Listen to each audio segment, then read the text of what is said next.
तो activity 3, below you can see 3 of Van Gogh's painting. तो ये एक वान गोग की first, second and third paintings है, 3 पेंटिंग्स है उनकी। One picture is a self portrait, यानी कि खुद की इन्होंने पोर्ट्रेट यानी कि खुद का फोटो बनाया उन्हें। That means it is a painting that one Gog painted of himself. Okay, self portrait, self यानी कि खुद का एक होना। The way an artist paints, the colors he chooses and the shapes he likes are all part of his style.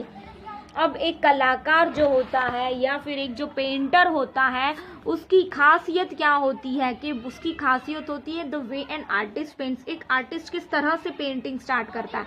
अगर आप drawing बनाते हो तो आप देखते हो कोई पहले फेस बना देता है, कोई आंखें बनाता है पहला, या कोई पहले बॉडी टेक्सचर बनाता है, ठीक है। तो ये क्या होता है, ये एक पेंटिंग की कला है कि किस तरह से चलता है। द कलर्स ही चूजेस, और कलर्स वो क्या सिलेक्ट कर रहा है, पहले वो फेशियल एक्सप्रेशंस के लिए कलर्स चूज कर रहा है या कपड़ों के लिए वो किस तरह से अट्रैक्टिव कलर्स यूज कर रहा है। And the shapes he like, और उसे किस तरह का शेप पसंद आएगा, ठीक है। And are all part of his style, और वो एक्सप्रेशंस, अगर कोई पर्सन का इमेज बना रहा है तो उसका एक्सप्रेशन वो क्या दिखा है। जैसे यहाँ पर खुद उसकी ही उसने फोटो यहाँ पर बनाई है, तो ये एक्सप्रेशन देखकर आपको क्या लग रहा है, ऐसा लग रहा है कि वो बहुत ही कुछ सीरियस है या फिर बहुत स्ट्रिक्ट है, ठीक है। इसके एक्सप्रेशंस कुछ ज़्यादा है नहीं कि जैसे वो बहुत ही स्माइली है, एकदम टेंशन फ्री है, तो वैसा कुछ भी इसमें अट्रैक्टिव वैसा कुछ पार्ट नज़र नहीं आ रहा। लेकिन अगर पहनाता है तो that should must be something attractive. Colour should be what, a very delightful colours होने चाहिए, ब्राइटफुल कलर्स होने चाहिए, should be attractive for everyone देखने के लिए। But the style of all three is the same, meaning that in each of his paintings he used the colors and shapes that he liked. अब इस सारे subjects, Van Gogh's paintings are all of different subjects, सारे paintings अलग अलग होते थे, लेकिन उसका करने का जो स्टाइल होता है, जो करने का बनाने का जो तरीका है, वो सब जगह सेम है, ठीक है। In each of his paintings he use the colours and shapes that he liked, और उसे जो पसंद है वो वही कलर्स यूज करता था, ना ही किसी और की मानकर वो यूज करता था, ठीक है। Look at his painting carefully. What colors and shapes do you think that Van Gogh liked? These are part of his style. और वो इसी पार्ट का या इसके पसंदीदा हुनर है। तो आप अगर ये फर्स्ट पिक्चर देखते हो तो ये बहुत ही नेचुरल ब्यूटी दिखा रहा है, ठीक है। ट्रीज है यहाँ पर, और एक यहाँ पर पाइन ट्रीज जैसा आपको एक देखने मिल रहा है। पाइन ट्री यानी कि लंबा सा जो ट्री होता है, या फिर वो असोपालव ट्री होगा। ये एक लैंड है, यहाँ पर ग्रासी एरिया दिख रहा है। ये उनकी खुद की सेल्फ पोर्ट्रेट है, यानी कि खुद वान गोग है ये।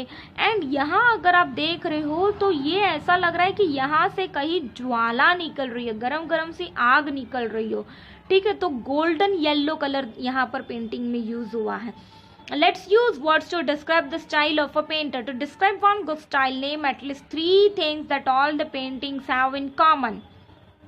ठीक है, तो इस पेंटिंग में ऐसी तो क्या कॉमन चीज है। Use as many describing words as you can, तो ऐसी कॉमन चीज मुझे तो एक कलर लग रहा है, जहां पर इन्होंने तीनों पेंटिंग्स में एक कॉमन कलर यूज किया है, दैट इज व्हाट, येलो, ठीक है। Golden yellow and a pale yellow, ये थोड़ा सा गोल्डन येलो एंड ये पेल येलो कलर यूज किया। फिर इन्होंने देखो आईज को हाईलाइट नहीं किया, जैसे आईज में जो बाल होते हैं, ठीक है, प्यूपिल्स होती है, तो वहां पर बाल नहीं है। आईब्रोज जो है वो बहुत ही लाइट कलर्स में हल्का हल्का यूज किया है, ब्राउन कलर्स इन्होंने यूज किया है। नेचुरल ब्यूटी इन्होंने यहाँ पर बनाया है, यहाँ पर भी एक नेचुरल ब्यूटी है, लेकिन ये एक फायर है। एंड यहाँ पर इन्होंने ब्लैक बैकग्राउंड में अपना खुद का पोर्ट्रेट डिस्क्राइब किया है। So how many describing words did you use, तो क्या क्या describing words that you have used, I told you just now. Share your description with your class, which classmates use the most describing words. और आपके mind में अगर कुछ अलग अलग आइडिया आता है तो वो आप इसे यहाँ पर पॉइंट वाइज नोट डाउन करते जाओ, ठीक है। Now the activity for rangoli is an integral part of Indian culture. आपने रंगोली भी देखी होगी, बहुत खूबसूरत खूबसूरत रंगोली बनाई जाती है भाई दिवाली में, फेस्टिवल्स में, कंपटीशन में, है ना। और किसको अवार्ड मिलता है, प्राइज, जिसके कलर्स अच्छे होते हैं, जिसके डिजाइन अच्छे होते हैं, जिसकी क्लैरिटी बहुत ही खूबसूरत होती है, ठीक है। तो on festivals we prepare rangolis to welcome god and guest. तो रंगोली क्यों बनाई जाती है, रंगोली की अहमियत ज़्यादा क्यों होती है। आप अगर साउथ में गए हो तो वहाँ पर आपने देखा होगा, अगर विजिट किए हो तो हर एक जो हाउस होता है, हर एक घर के सामने मॉर्निंग में और इवनिंग में रंगोली बनाई जाती है। वहाँ पर फेस्टिवल्स चाहे हो या ना हो, वो कोई एक इम्पॉर्टेंट डे हो या ना हो, that doesn't take any matter in their life और in their tradition, it is compulsory to make rangolis in front of their door और in front of their gate, ठीक है। इससे यहाँ पर वो बिलीफ है या वो विश्वास है कि अगर घर पर हम लोग सामने रंगोली बनाते हैं तो जो भगवान है, गॉड या फिर गेस्ट है, वो हमारे घर में आते हैं, ठीक है। And happiness and positive activity या पॉजिटिव एनर्जी हमारे घर में फैलती है, ठीक है, हैप्पीनेस होता है उससे। Following are some beautiful rangolis. Write down the things and colors used in these rangolis. We use gypsum color, flowers, leaves, lamps, sawdust, grains to prepare rangoli. अब देखो रंगोली सिर्फ है ना कलर से ही नहीं बनती है। आपने देखा होगा कि ओनम जो फेस्टिवल होता है साउथ ये केरला में, तो वहाँ पर वो लोग फ्लावर्स की रंगोली बनाते हैं, ठीक है। अगर आप नेट पर देखोगे फ्लावर्स रंगोली, तो फ्लावर्स रंगोली मोस्टली ओनम में केरला वाले लोग बनाते हैं। जिप्सम रंगोली होता है, यानी कि जो अब मोस्टली हमारे यहाँ पर नॉर्थ में एंड वेस्ट में यूज होता है ना, मिट्टी वाले जो कलर्स, वो लीव्स यूज होते हैं, यानी कि पत्ते भी आपने देखे ग्रीन ग्रीन लीव से डेकोरेट करते हैं। एंड लैम्प्स यानी कि दिए लगाते हैं, है ना, रंगोली बनाने के बाद में। सॉ डस्ट यानी कि थोड़ा सा आटा होता है, या ऐसे बहुत कुछ अलग अलग तरीके ग्रेन्स भी यूज करते हैं, जैसे कि मूंग है और फिर दाल है ना। आपके प्रोजेक्ट वर्क में आपने खुद बनाया होगा, बुक में भी सेकेंड थर्ड स्टैंडर्ड में वो ग्रेन्स का कुछ तो पीकॉक बनाया होगा या फिर पत्ता लीफ बनाया होगा, है ना। तो अलग अलग तरीके से क्रिएटिविटी बनती है रंगोली की। Share your answers with your friends, talk to them about which thing, colour, shape और यू लाइक्ड मोस्ट। आपको किस तरह के कलर्स पसंद है, शेप पसंद है। कोई मोर बनाता है रंगोली में, कोई फ्लावर बनाता है बड़ा सा, कोई कुछ तरीके का है ना डिजाइन बनाता है, कुछ इंस्पायर करे उस तरीके से, जैसे कि मदर एंड डॉटर रिलेशनशिप या फादर एंड डॉटर रिलेशनशिप को दिखाता है। बर्ड्स किस तरह से हमारे लाइफ में इम्पॉर्टेंट है, तो बर्ड्स से रिलेटेड कोई रंगोली। तो जैसे कि अभी हमारे वायरस पैंडेमिक चल रहा है, कोरोना एपिडेमिक चल रहा है, तो उस तरह से जैसे किसी ने पीपीई किट पहना है, रेडी हुआ है और वो पेशेंट को चेक कर रहा है, ठीक है। तो इस तरह से रंगोली बहुत जगह मैंने भी देखी है। तो अगर आपने जिस तरह से देखा हो तो आपके एक्टिविटीज या आपके जो भी थॉट्स है यहाँ पर आप शेयर करें। Things, colours you like the most, ये सब कुछ, राइट।